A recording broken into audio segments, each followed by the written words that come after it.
Well, hello everyone, and welcome into another Simple Truth update. I'm your host, Jermaine, as always.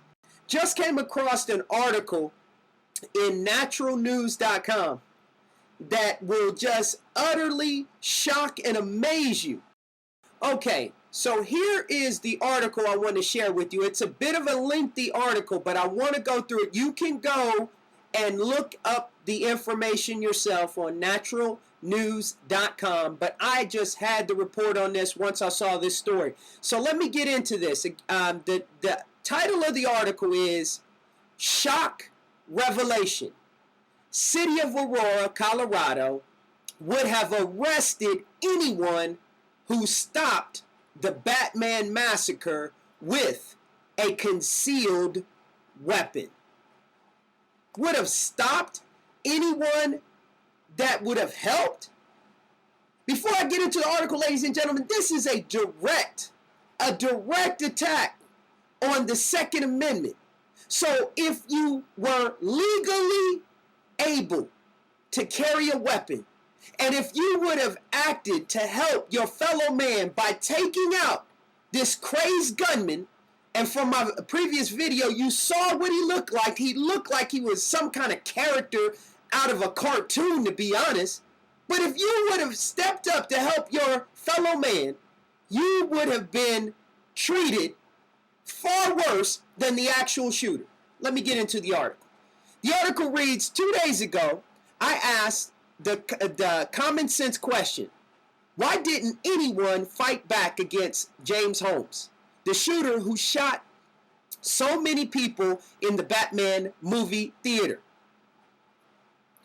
Now the answer has become clear. Because Aurora, Colorado already has strict gun control laws on the books that make it, 1, illegal to carry a concealed weapon, even if you're a law-abiding citizen, and number 2, illegal to discharge a firearm in public unless you are a peace officer, or in this case, unless you're a crazed gunman. You have the right to do it then. Not legally, but you can fire a weapon.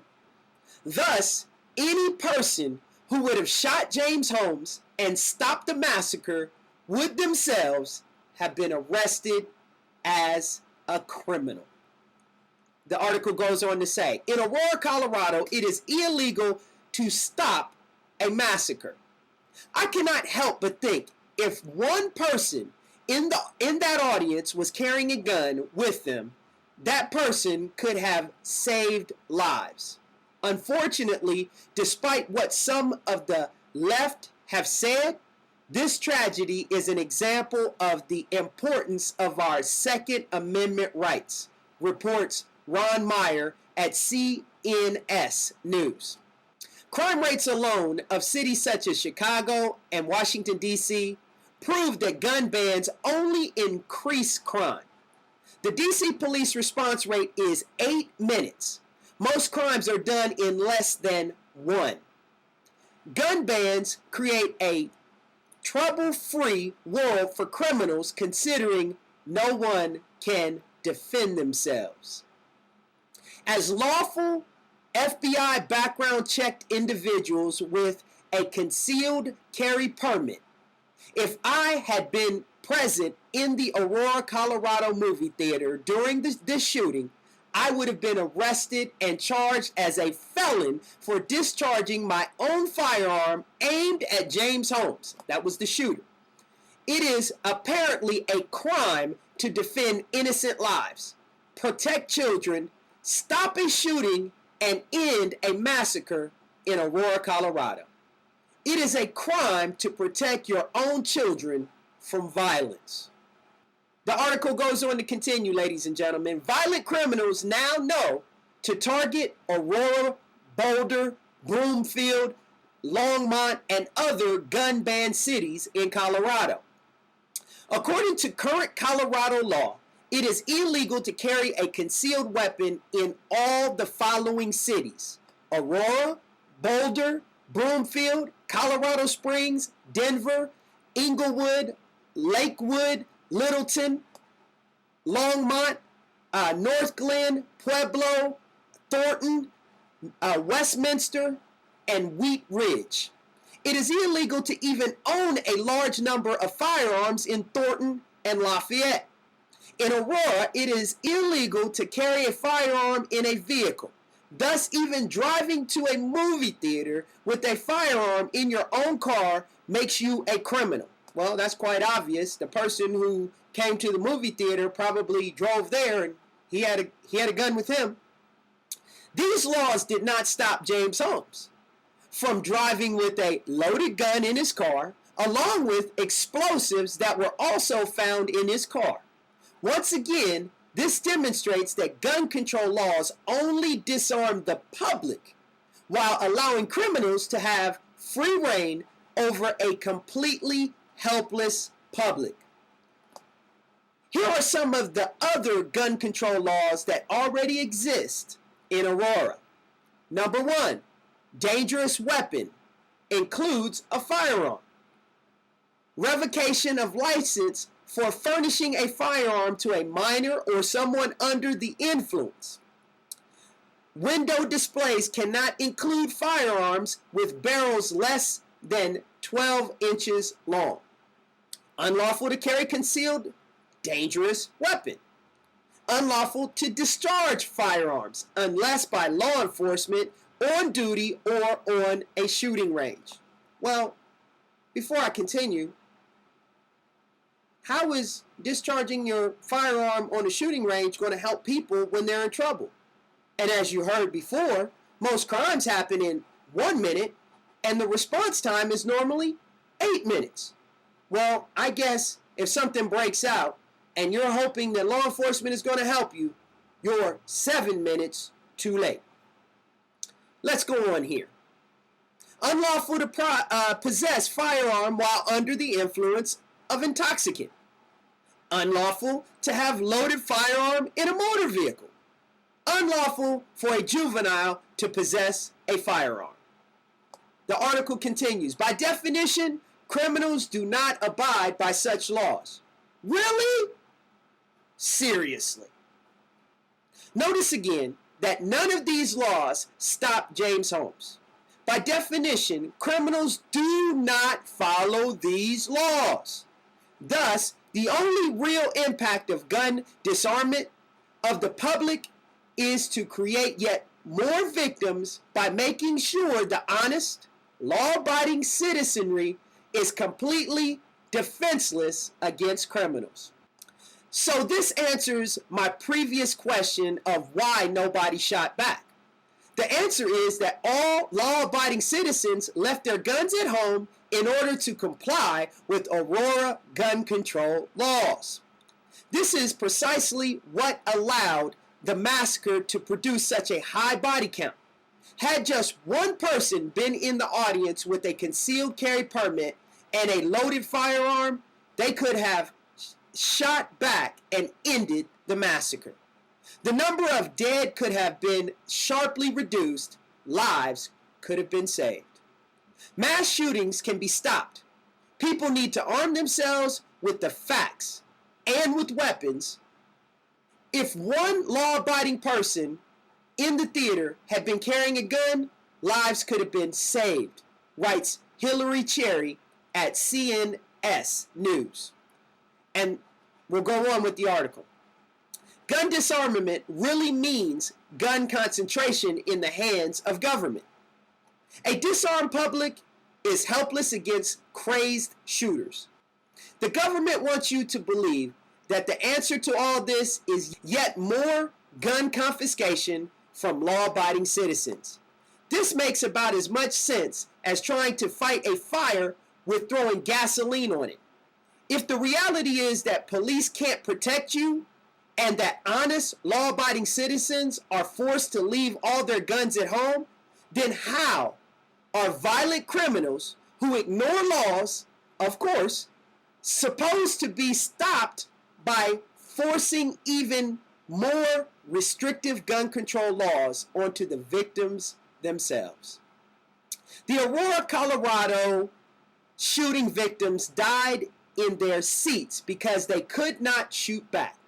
Now Obama, Bloomberg and others want to actually promote those same victim conditions across the entire nation, practically ensuring more violent crime takes place against a disarmed and helpless public. Washington, D.C., it seems, will not be satisfied until we are all placed in the same seats under which the victims of Aurora, Colorado helplessly died.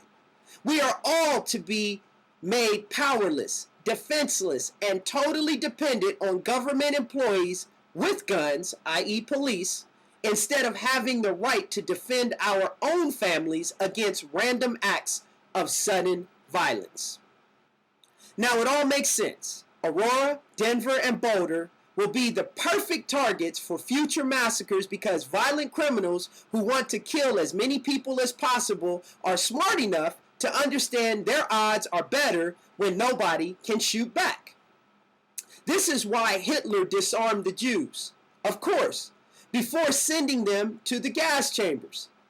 It's so much easier to load people onto railroad cars at gunpoint if they can't shoot back. Disarmament has always been the aim of every government that sought total power over the people. Did you hear that, ladies and gentlemen? That is a very important thing to note history. Historically, this has almost always led to mass murder or genocide at the hands of corrupt, criminal government. Self-defense is a divine right. The right to protect your person, your children, and your family is a divine right granted in alignment with the principles of our Creator. That's the Most High God. We see self-defense reflected throughout nature, from the spines on a cactus plant to the ability of nearly every plant or animal to fight back against predators that would cause it harm.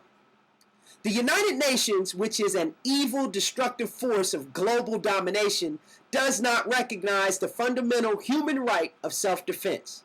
Instead, it pursues a philosophy of a monopoly of violence in the hands of world governments.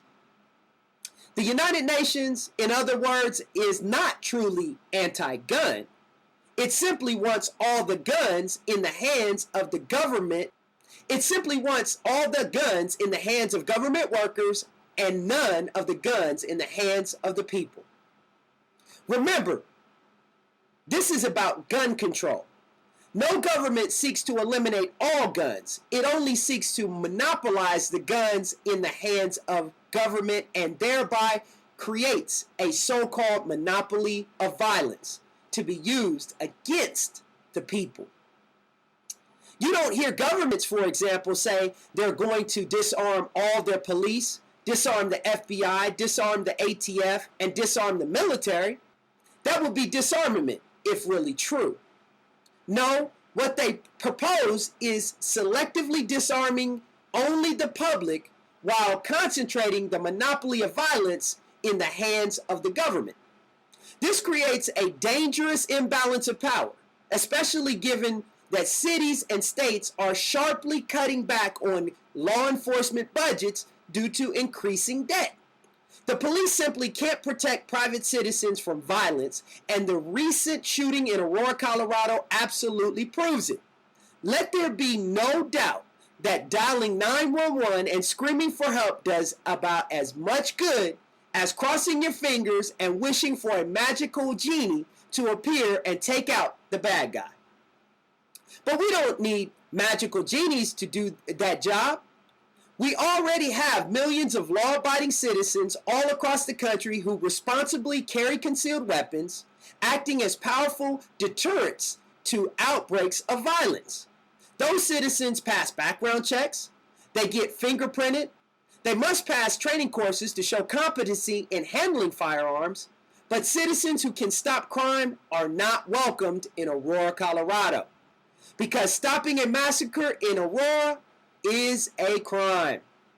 Aurora, the city of surrender to violent crime. Aurora, Colorado should rename itself the city of surrender to violent crime. Welcome to Aurora. Disarm yourself and prepare to be shot.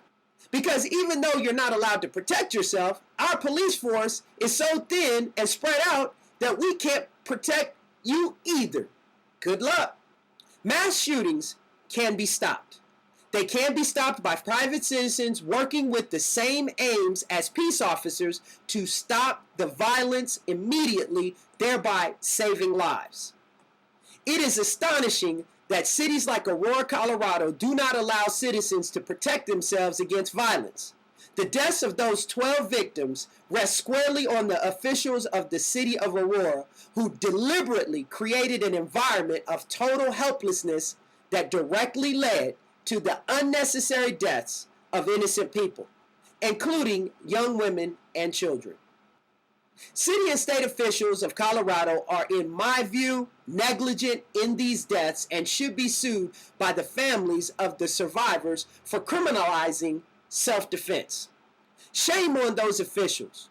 Shame on those who demand that we all become victims of violent crime. Shame on those who call for yet more disarmament of the public, which will inevitably lead to yet more violent crime that can't be stopped. Last point in this article. Think about these facts for a second. The massacre in Aurora took only 2 minutes to carry out. The average response time of police is, at minimum, 6 minutes, and getting worse. And lastly, a typical concealed carry holder can draw, aim, and shoot back in less than 5 seconds. You do the math. Ladies and gentlemen, the simple truth is that we can't look out for anyone to protect our person, our families, or our properties, because that was set by the Second Amendment right. That was given to us by the Founding Fathers through the Constitution. But yet, people, governments, and even corporations want to take that away from the little man so that the big companies and the big government can have the power to choose who should live and who should die. This has been the simple truth. And as I always tell you, the simple things are oftentimes the most profound, but yet they are the most difficult to put into practice and to actually do. I want to thank you for joining me, and I will be back with you real soon.